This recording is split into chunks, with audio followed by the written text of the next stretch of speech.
प्यारे विद्यार्थियों, जैसा आप जानते ही हैं कि फिजिक्स की भाषा होती है गणित, है ना।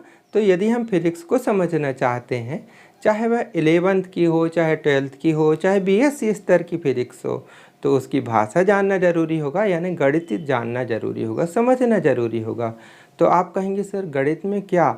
देखिए, आपने 10th तक बेसिक गणित पढ़ी है ना, वे तो सब फिजिक्स में लगेंगी ही, लेकिन गणित का कुछ ऐसा भाग भी है जो आपके लिए बिल्कुल नया है, वो यहाँ से लगना शुरू हो जाता है। कहाँ से? 11th क्लास से, और आगे तक काम में आता है। तो यदि हम इनको नहीं सीखेंगे और आगे पढ़ेंगे तो बिल्कुल समझ में ना आएगी बात आगे चल कर के, है ना, दिक्कत आएगी। तो इसलिए आज के वीडियो में हम मैथमेटिकल टूल्स यानी मूलभूत गणितीय अवधारणाएं की बात करेंगे। इसके अंतर्गत देखिए, अवकलन यानी डिफरेंशिएशन, इंटीग्रेशन और वेक्टर एनालिसिस यानी सदिश विश्लेषण और लॉगरिथमिक, इन बातों का अध्ययन करेंगे। अब ये तो बहुत बड़े बड़े टॉपिक हैं, तो हम कोशिश करेंगे कि इन सभी को 2, 3, 4 वीडियो में कंप्लीट कर दें। आज के पर्टिकुलर वीडियो में हम बात करेंगे डिफरेंशिएशन के बारे में, है ना, अवकलन के बारे में बात करेंगे। तो देखिए, बहुत बृहद चैप्टर है ये, इसमें तो 2-3 बुक हैं और बहुत लंबा कोर्स है, समझ लीजिए, है ना। तो आप कहेंगे सर इतना सारा पढ़ना होगा? चिंतित ना हो, इतना नहीं पढ़ना होगा। हमें मालूम है कि फिजिक्स बायोलॉजी वाले स्टूडेंट्स भी लेते हैं और मैथ्स वाले भी लेते हैं, तो मैथ्स में भी ये बातें हैं, पर वो आगे हैं। हम केवल उतना ही सीमित करके बताएंगे जितने में आपका फिजिक्स का काम चल जाए, है ना। तो हम बिल्कुल संक्षेप में बताएंगे, और इतना संक्षेप भी नहीं रहेगा कि आपको अच्छी से बातें समझ में ना आए। तो इसलिए बेसिक से बताते हुए हम इनके बारे में चर्चा करेंगे। तो वीडियो पूरा देखिएगा, बहुत महत्वपूर्ण है, आगे तक आपको काम में आएगा। जब तक फिजिक्स पढ़ेंगे तब तक काम में आएगा। तो बात कर लेते हैं, थोड़ी सा परिचय जाने लेते हैं पहले अवकलन और समाकलन का। देखिए, अवकलन और समाकलन दोनों आते हैं कलन के अंतर्गत, है ना, यानी कलन यानी कैलकुलस। तो इसमें आ गया अवकलन, है ना, अवकलन यानी डिफरेंशिएशन, और फिर दूसरा भाग हो गया इसका समाकलन, है ना, समाकलन। पहले बहुत शॉर्ट में देखिए, हम यहाँ पर बहुत बृहद नहीं लेना चाहते, केवल आपको केवल परिचय देना चाहते हैं इसके बारे में, है ना, संक्षेप में परिचय। तो अवकलन को डिफरेंशिएशन कहते हैं। अवकलन यानी एक प्रकार से बताऊं तो इसका मतलब हुआ घटाना। आप कहेंगे सर घटाना तो हम पढ़ चुके हैं, लेकिन घटाना सीधा सीधा घटाना नहीं, किसी के सापेक्ष घटाना, है ना, किसी के सापेक्ष। मतलब 2 चर रहेंगे, है ना, 2 चर रहेंगे, तो एक चर के सापेक्ष दूसरे चर को घटाना, यानी जब एक चर को घटा रहे हैं तो दूसरे चर की वैल्यू में क्या परिवर्तन हो रहा है, इस चीज़ का अध्ययन करना, है ना। अवकलन का एक अवधारणा है ये चीज़। और समाकलन का मतलब होता है, समाकलन का मतलब हुआ एक प्रकार से जोड़ना, है ना, जोड़ना। यानी अब कहो यहाँ फिर बात आएगी, जोड़ना यानी प्लस करना, जी सर पढ़े नहीं, वैसा जोड़ना नहीं, एक चर को दूसरे चर के सापेक्ष जोड़ना। अभी बातें धीरे धीरे समझ में आएंगी, चिंता न करें, वीडियो पूरा देखेंगे। मैं आज गारंटी के साथ आपको कहता हूँ, यदि आप पूरा वीडियो देखेंगे तो अवकलन सीख जाएंगे, ठीक है। मतलब सापेक्षिक रूप से घटाना अवकलन कहलाया, और सापेक्षिक रूप से जोड़ना समाकलन कहलाया। ये तो कॉन्सेप्ट है, छोटी सी बातें हैं। अब इसका थोड़ी सा किताबी भाषा में क्या अर्थ होता है ये जानना जरूरी होता है। प्रतीक भी बता दें, मतलब एक फलन है y बराबर एफ एक्स, एक फलन है y बराबर एफ एक्स, यानी x और y 2 चर हैं, है ना। x स्वतंत्र चर है और y परतंत्र चर है ना। तो 2 चर हैं। अब स्वतंत्र चर परतंत्र चर तो आपने जाने हैं, स्वैच्छिक और, है ना, मतलब x का मान कुछ भी रखा जा सकता है तो उसकी संगत y का मान आता है ना। तो ये स्वतंत्र परतंत्र चर आप जानते हैं। तो यहाँ पर dy बटे डी एक्स, ये dy बटे डी एक्स ये भिन्न नहीं है, फ्रैक्शन नहीं है, ये प्रतीक है काय का, ये प्रतीक है अवकलन का। इसका मतलब होता है y का x के सापेक्ष अवकलन। क्या मतलब होता है? y का x के सापेक्ष अवकलन, है ना, प्रतीक है। इसलिए ये प्रतीक भी कहाँ से आ गया? देखिए, अवकलन को क्या कहते हैं? डिफरेंशिएशन, यानी डी, है ना, तो वो प्रतीक ले लिया गया डी। अब समाकलन का प्रतीक होता है, समाकलन एक प्रकार से हमने बताया ना, जोड़ना, है ना। तो प्रतीक जोड़ना को क्या कहते हैं, सम करना कहला सम। तो देखिए एस जैसे लिखेंगे ऐसा करके ये, है ना। अब यहाँ पर y dx यानी y का समाकलन x के सापेक्ष, इंटीग्रेशन को I से दर्शाते हैं। तो ये इनके प्रतीक हैं। लेकिन आज हम इसके बारे में चर्चा नहीं करेंगे, आज हम इसके बारे में चर्चा करेंगे, अवकलन के बारे में। कोशिश करूंगा कि आज के वीडियो में कंप्लीट हो जाए, है ना। तो यहाँ पर इसके बारे में चर्चा करेंगे कि अवकलन है क्या, अवकलन बेसिक रूप से है क्या, है ना। यहाँ चूँकि वीडियो ज़्यादा लंबा ना हो इसलिए हमने यहाँ नोट कर लिया पहले। अब आपको यहाँ पर समझा देते हैं। देखिए अवकलन की बात कर रहे थे, तो अवकलन यानी किसी चर राशि का अन्य चर राशि के सापेक्ष तात्क्षणिक यानी किसी क्षण विशेष पर, जिस क्षण पर अपन गणना करना चाहते हैं ना, तात्क्षणिक परिवर्तन की दर की गणना करना अवकलन कहलाता है। तात्क्षणिक परिवर्तन की दर की गणना करना क्या कहलाता है, अवकलन। और इस क्रिया से जो परिणाम प्राप्त होता है, ये जो दर प्राप्त होती है, उसको हम क्या कहते हैं, अवकलज। ठीक है ना, अवकलज। अच्छा, अभी बात हो रही थी अवकलन का भौतिक अर्थ यानी डिफरेंशिएशन का भौतिक अर्थ, है ना। तो यदि ये माने कि यदि y equal to F X यानी y x का फलन है, यानी y x पर निर्भर करता है ना, तो dy dx, है ना, dy dx इसका ये भिन्न नहीं है कि dy अंश और dx हर, ऐसा नहीं समझिएगा, है ना। ये हमने बात बताई थी आपको, यह अवकलन का प्रतीक होता है।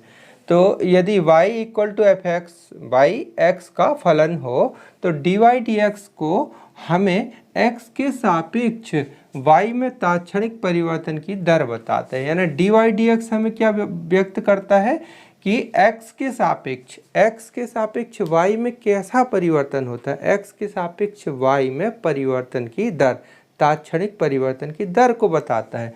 जैसे आप समझिए, जैसे कोई कण सरल रेखा में गति करता है, सरल रेखा में गतिमान है, तो समय जैसा जैसा बदलेगा वैसा वैसा क्या बदलेगा, विस्थापन बदलेगा ना उसका, समय के सापेक्ष विस्थापन में परिवर्तन होगा ना। सरल रेखा में कोई कण गतिमान है तो विस्थापन काय का फलन हुआ, समय का फलन हुआ, है ना।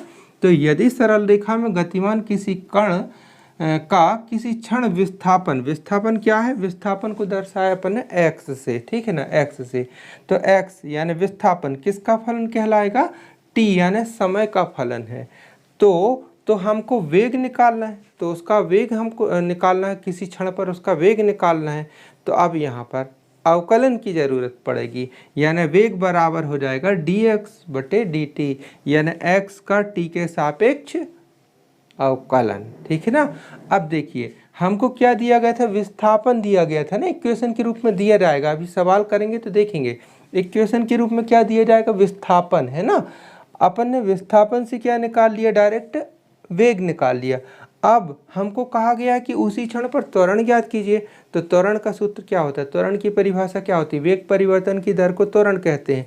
यानी वेग का समय के सापेक्ष फिर से अवकलन कर देंगे, वेग का समय के सापेक्ष फिर से अवकलन कर देंगे तो क्या निकल आएगा, त्वरण निकल आएगा। यानी a बराबर, हम बात करें त्वरण a बराबर a से दर्शा रहे हैं, तो देखिए v का मान कितना निकल गया था, dx बटे dt।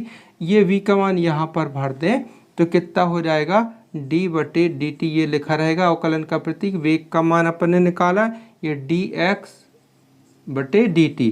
इसको अपन ऐसा भी लिख सकते हैं, कैसा लिख सकते हैं, इसको लिख सकते हैं डी स्क्वायर एक्स बटे डी टी स्क्वायर, ऐसा भी लिख सकते हैं। यानी डबल डिफरेंशियल, यानी दो बार अवकलन करना कहलाया है ना, एक्स का टी के सापेक्ष डबल डिफरेंशियल, दो बार अवकलन करना कहलाया। अब बात आती है ज्यामितीय अर्थ की। अब यदि y x का फलन हो तो हमें dy dx क्या बताता है, हमें y तथा x के बीच प्राप्त वक्र को, जैसे हम यहाँ पर एक ग्राफ खींचे हैं, ये x अक्ष है, ये y अक्ष है ना। अक्ष तो आप जानते हैं ना, निर्देशांक ज्यामिति में पढ़े हैं आपने। तो x ये अक्षीय हो गया, y अक्षीय हो गया, दोनों के बीच हमने यदि ग्राफ खींचा तो y दबे ग्राफ ऐसा आ रहा है, वक्र ऐसा आ रहा है, ठीक है। अब इस वक्र के किसी बिंदु पर हम ये वाला बिंदु लिए, ये वाला बिंदु कोई से भी ले सकते हैं, x y, हमने ये वाला बिंदु ले लिए, है ना।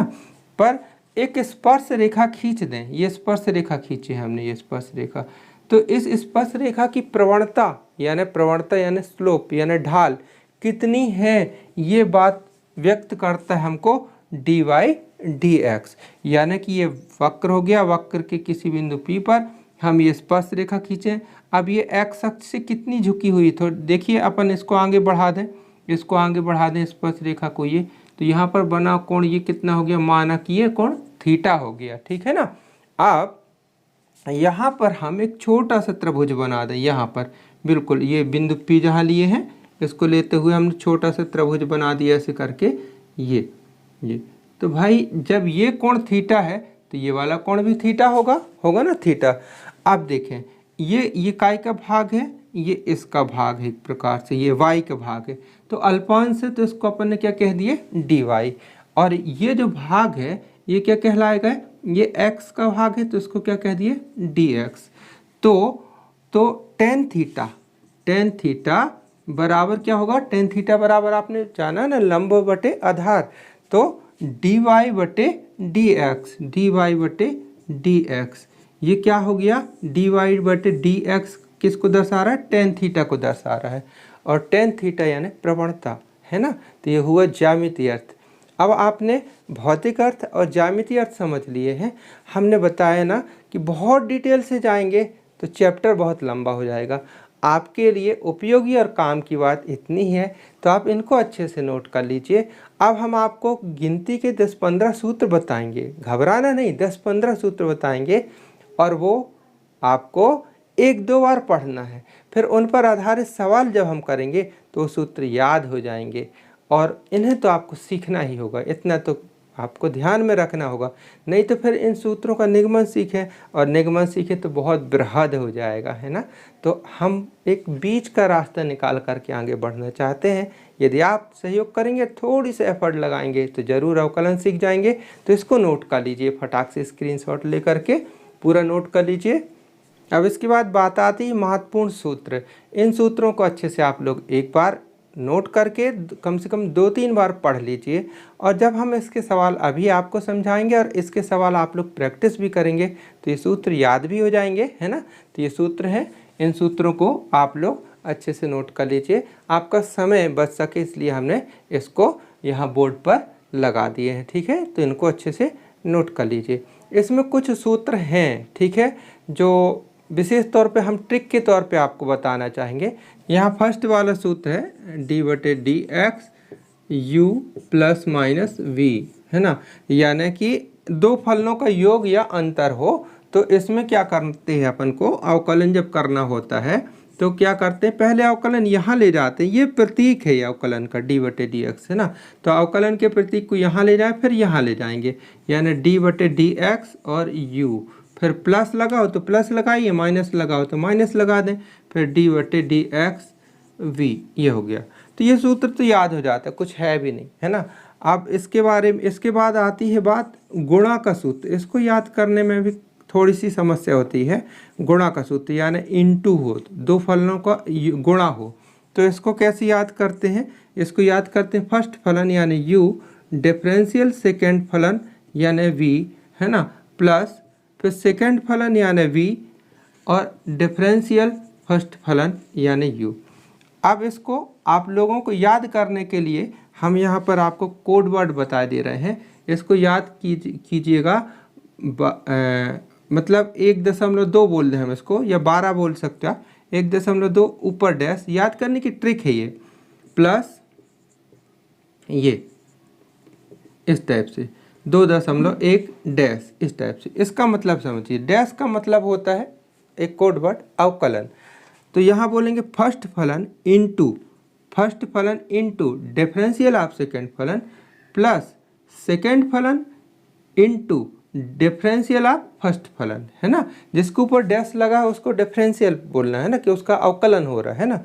तो ये देखिए फर्स्ट फलन, ठीक है, फिर डिफरेंशियल काय का, सेकेंड का डिफरेंशियल, फिर बीच में प्लस, फिर यहाँ पर देखिए सेकेंड फलन यानी v, ठीक है, डिफरेंशियल फर्स्ट का ये। अब ये इसलिए बता रहे हैं, भाग का सूत्र आपको याद करने में आसानी जाएगी।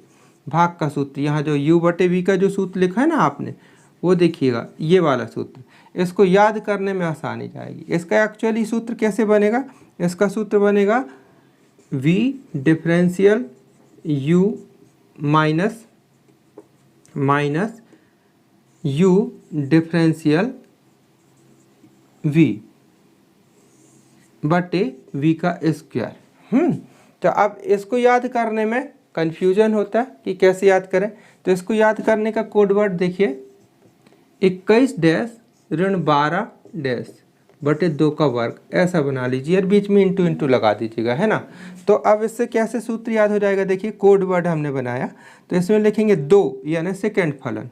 जैसे ऊपर जो लिखा है इसको फर्स्ट फलन 1 बोल दिया, इसको बोल दिए 2। तो अब यहाँ देखिए सूत्र बन गया ये v यानी सेकेंड फलन, फिर इंटू डिफरेंशियल, डिफरेंशियल किसका, u का यानी फर्स्ट फलन का, फिर बीच में माइनस, माइनस लगाए, फिर फर्स्ट फलन u, ठीक है, डिफरेंशियल सेकेंड फलन का ये, बटे, है ना, बटे v क्या है, सेकेंड फलन, सेकेंड का वर्ग, ये तो बटे 2 का वर्ग। तो एक कोड वर्ड हमने बता दिया, इससे आप चाहेंगे तो सूत्र अच्छे से नोट हो जाएगा। आप ये जो सूत्र बता रहे हैं इनको अच्छे से जल्दी से नोट कर लीजिए। अब यहाँ पर देखते हैं प्रश्न पहला, ठीक है, प्रश्न पहला ये वाला कि x के सापेक्ष अवकल गुणांक ज्ञात कीजिए, x के सापेक्ष अवकल गुणांक ज्ञात करना है। तो पहला इसमें दिया गया है, देखिए अब यहाँ सूत्र का भी प्रयोग करते बताते जाएंगे। पहला इसमें सवाल दिया है x cube plus 2x square plus 2x plus 1, ये अब कहा गया है इसका अवकलन करने के लिए। बहुत आसान है, बहुत आसान है। पहले जो दिया गया है इसको आप y मान लीजिए कि माना, सिस्टमेटिक कर रहे हैं इसको, माना y बराबर x cube plus 2x square plus 2x plus 1, ये। अब यहाँ पर हम लिखेंगे, पहला सवाल इसलिए पूरी स्टेप बता रहा हूँ, यहाँ पर लिखेंगे x के सापेक्ष अवकलन करने पर, x के सापेक्ष क्या करने पर, अवकलन यानी डिफरेंशिएशन करने पर, है ना, अवकलन करने पर, ठीक है। तो यहाँ पर ने लिखा dy dx, ठीक है, अवकलन का ये चिन्ह हो गया। अब यहाँ पर क्या लिखे दे रहे हैं, d बटे dx, ये लिखे, ये जो y है ना, y की जगह पर ही y का पूरा मान लिख दिए, x cube plus 2x square plus 2x plus 1, ठीक है, ये लिखा हुआ है, ओके। अब यहाँ पर देखिए, यहाँ हमने जो फर्स्ट सूत्र बताया था d बटे dx u plus minus v, ठीक है, ये बताए थे ना। तो अवकलन कहाँ हो गया था, पहले यहाँ पर लाए थे, फिर यहाँ पर भी लाना है। तो ये जो प्रतीक है ये d बटे dx यहाँ पर लाना है, आपको यहाँ लाना है, यहाँ लाना है, यहाँ लाना है। जैसे आपने 10th में पढ़ा होगा ना, कोष्टक के बाहर कोई संख्या लिखी रहती थी, उसका आप क्या कर देते थे, अंदर गुणा। तो बिल्कुल सेम इसको यहाँ ऐसे ही करना है, ठीक है। यहाँ तो कैसे करेंगे, यहाँ पर देखिए, यहाँ पर d बटे dx x की घात 3 पूरा प्लस फिर d बटे dx यहाँ पर ले आए, ये 2x स्क्वायर प्लस, ठीक है, आगे बढ़ रहे हैं, ये प्लस d बटे dx 2x प्लस d बटे dx प्लस 1, ठीक है, ये वाला। अब यहाँ पर देखें, यहाँ सूत्र लग रहा है, कौन सा सूत्र लग रहा है, फर्स्ट वाला सूत्र लग रहा है, d बटे dx x की घात n। ये सूत्र आपने अभी नोट किया है। सूत्र के अनुसार क्या होता है कि जो घात होती है वह घात आगे आ जाती है और उसको एक कम करके लिखना पड़ता है। तो ये n जो है, तो n x की घात n माइनस 1, यानी जो n है उसको पहले एक बार आगे कर दें और फिर घात में एक कम करके लिखना है।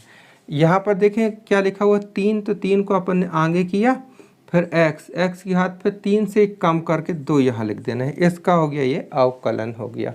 ऐसे यहाँ पर करना है, पर यहाँ पर देखें, यहाँ पर पहले 2 लिखा हुआ है ना, तो 2 लिखा हुआ है, यानी यहाँ पर एक प्रकार से ये वाला सूत्र लग रहा है, कांस्टेंट c फिर f(x), ये वाला।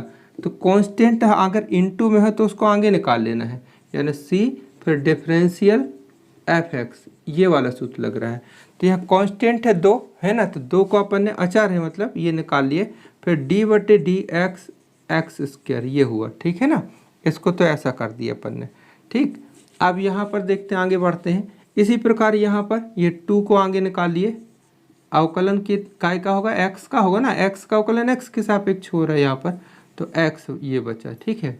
और ये केवल यहाँ इसमें कोई चर है ही नहीं, कांस्टेंट है, अचर है। तो यहाँ पर कौन सा सूत्र लगा, किसी कांस्टेंट का अवकलन कितना होता है, 0 होता है। तो एक कोई संख्या अचर संख्या, इसलिए इसका अवकलन शून्य हो गया। अगली स्टेप, इसका तो आपने अवकलन कर लिया, इसको ज्यों का त्यों लिखे रहने दें। ये देखिए यहाँ पर 2 लिखा हुआ है, यहाँ इसका अवकलन करना है। तो इसका अवकलन करना है तो कितना हो जाएगा, ये देखें ये कितना हो जाएगा, इसका अवकलन करना है भाई। तो x की घात कितनी है, 2 है ना। तो हमने क्या कहा कि जो घात है उसको आगे लाएं, तो 2 को आगे ला रहे हैं, ये किए। फिर x लिखे। अब x की घात कितनी करनी है, x की घात n-1, यानी जो घात है उससे एक कम करके लिखना है, यानी n-1 यानी 2 ऋण 1। तो 2 ऋण 1 यानी कितना, 1 ही कहलाएगी, है ना, 2x कहला गया ये कुल मिला करके। अब यहाँ पर कितना हो गया, ये 2 लिखा हुआ है ये वाला, ये। अब यहाँ पर कितनी है, x की घात क्या है, 1 है ना।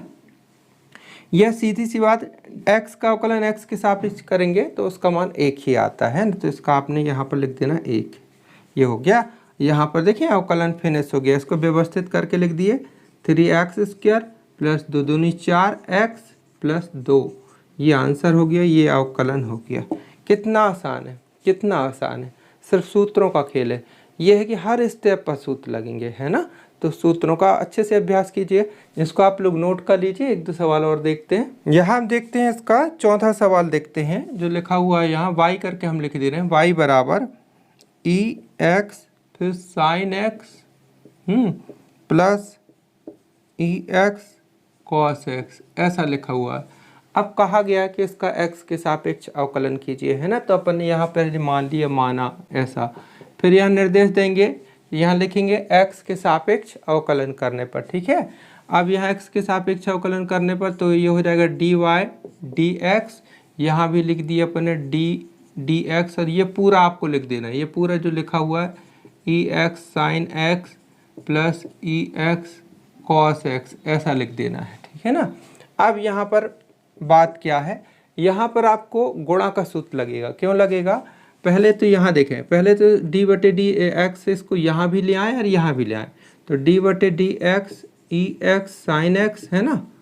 फिर यहाँ भी ले आए d/dx ex cos x, ठीक है। अब यहाँ गुणा का सूत्र कैसे लगेगा, इसको मानिए आप फर्स्ट फलन और इसको माने sin x को यहाँ सेकेंड फलन, यहाँ पर इसको फर्स्ट फलन और ये cos x को यहाँ सेकेंड फलन, ये मान करके सूत्र लगा दें। तो सूत्र बिल्कुल माइंड पे रखना है। क्या सूत्र हमने बताया था ना, 12 डैश प्लस 21 डैश, 12 यानी 1 2 के ऊपर डैश, है ना, प्लस 21 डैश यानी 2 1 के ऊपर डैश, ठीक है ना। तो 12 यानी फर्स्ट फलन, पहले ये देखिए 12, ये ऐसा बोल रहा हूँ। तो फर्स्ट फलन यानी ex डिफरेंशियल किसका, सेकेंड का, तो साइन x का डिफरेंशियल यानी d/dx साइन x, क्लियर। फिर हम क्या बोल रहे हैं, 21 डैश, ये ऐसा। तो कितना हो जाएगा यहाँ पर, सेकेंड फलन यानी सेकेंड फलन क्या है, साइन x डिफरेंशियल फर्स्ट फलन क्या है, ex। ये आपने इतने में सूत्र लगा दिया, इसका रोल फिनिश। अब इतने की बात हो रही, तो अब बीच में कौन सा चिन्ह है, प्लस का, तो यहाँ लगाए प्लस का चिन्ह, ये। अब यहाँ फर्स्ट फलन यानी कि ex डिफरेंशियल, सेकेंड फलन यानी cos x प्लस, ठीक है ना, सेकेंड फलन यानी cos x, यहाँ पर चल रहे हैं अभी इसमें, सेकेंड फलन डिफरेंशियल फर्स्ट फलन, cos x डिफरेंशियल फर्स्ट फलन, ये, ठीक है। अब इसको आगे हल करना है, इसको आगे हल करना है, ये टूट गया, सिर्फ अवकलन बस बाकी है। तो ex तो ज्यों कहते हो। अब यहाँ sin x का अवकलन सूत्र लगेगा, sin x का अवकलन क्या होता है, cos x होता है। तो यहाँ पर अपन ने लिख दिया cos x, ये प्लस sin x ज्यों कहते हो लिखा हुआ है, ex का अवकलन ex ही होता है, ठीक है ना, सूत्र में देखिएगा। फिर प्लस आगे बढ़ते हैं, ये वाला ex लिखा हुआ है, cos x का अवकलन होता है माइनस साइन एक्स, तो यहाँ माइनस आएगा, इंटू गुणा होगा तो यहाँ पर चेंज हो जाएगा, माइनस हो जाएगा, ठीक है। फिर प्लस cos x ex का अवकलन ex ही होता है। अब आप थोड़ी सा शॉर्ट कर दीजिए, तो यहाँ पर देखें ex cos x, ये ex cos x ज्यों कहते हो, ये प्लस का है, अच्छा वो भी प्लस का है, ये देखिए सेम पद है, प्लस के हैं, है ना, तो ये जोड़ सकते हैं। और यहाँ पर ex साइन एक्स और ई एक्स साइन एक्स, ये प्लस का ये माइनस का ये कट जाएगा, काट दिए। तो यहाँ पर कितना बचा फाइनली, यहाँ पर जुड़ गया तो 1 और ये 2, तो ये हो जाएगा 2e(x cos x)। तो ये हो गया इसका आंसर, ठीक है ना। तो विद्यार्थियों बाकी और प्रश्नों का आप अभ्यास कीजिए। वीडियो थोड़ी सा ज़्यादा लंबा हो रहा था, इसलिए बचे हुए सवाल ज़रूर अगले वीडियो में देखेंगे। वीडियो कैसा लगा, समझ में आया हो, आपके प्रश्न अच्छे लगे हों या आपके मन में कोई भी प्रश्न हो तो कमेंट जरूर कीजिएगा। हमारा प्रयास है आप तक पूरी फिजिक्स को वीडियो सीरीज के माध्यम से पहुंचाना, तो आगे के वीडियो भी आपको कंटिन्यू मिल सकें। इसलिए अभी तक यदि सब्सक्राइब नहीं किए हैं तो सब्सक्राइब जरूर कर लीजिएगा और सूत्रों का अभ्यास कीजिएगा और इस वीडियो को अपने दोस्तों तक भी शेयर करें जिससे सभी का भला हो।